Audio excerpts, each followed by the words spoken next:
The Letter from James, Chapter 1. From James, a servant of God and of the Lord Jesus Christ. Greetings to all God's people scattered over the whole world. My brothers, consider yourselves fortunate when all kinds of trials come your way. For you know that when your faith succeeds in facing such trials, the result is the ability to endure. Make sure that your endurance carries you all the way without failing, so that you may be perfect and complete, lacking nothing. But if any of you lacks wisdom, he should pray to God, who will give it to him, because God gives generously and graciously to all. But when you pray, you must believe and not doubt at all. Whoever doubts is like a wave in the sea that is driven and blown about by the wind. A person like that, unable to make up his mind and undecided in all he does, must not think that he will receive anything from the Lord. The Christian who is poor must be glad when God lifts him up, and the rich Christian must be glad when God brings him down. For the rich will pass away like the flower of a wild plant. The sun rises with its blazing heat and burns the plant. Its flower falls off, and its beauty is destroyed. In the same way the rich man will be destroyed while he goes about his business.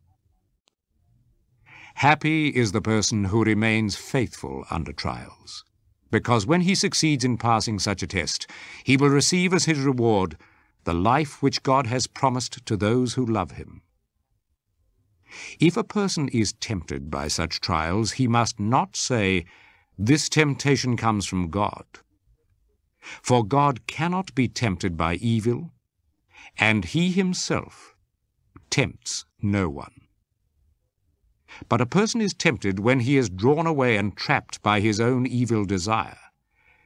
Then his evil desire conceives and gives birth to sin.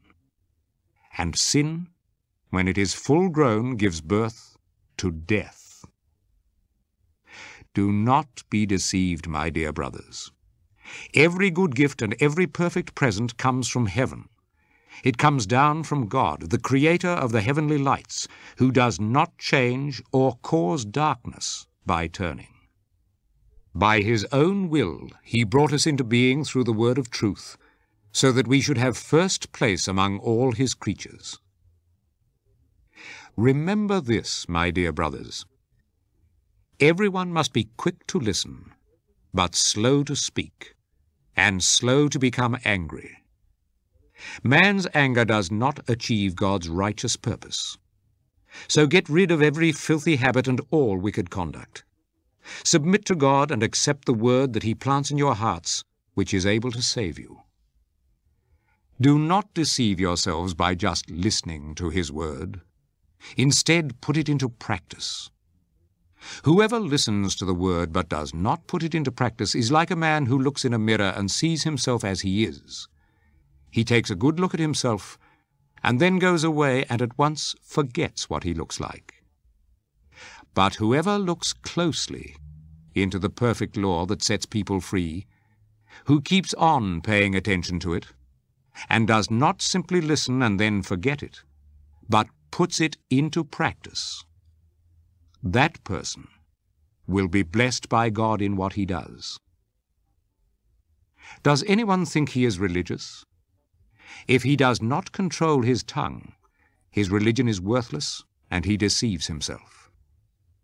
What God the Father considers to be pure and genuine religion is this: to take care of orphans and widows in their suffering, and to keep oneself from being corrupted by the world.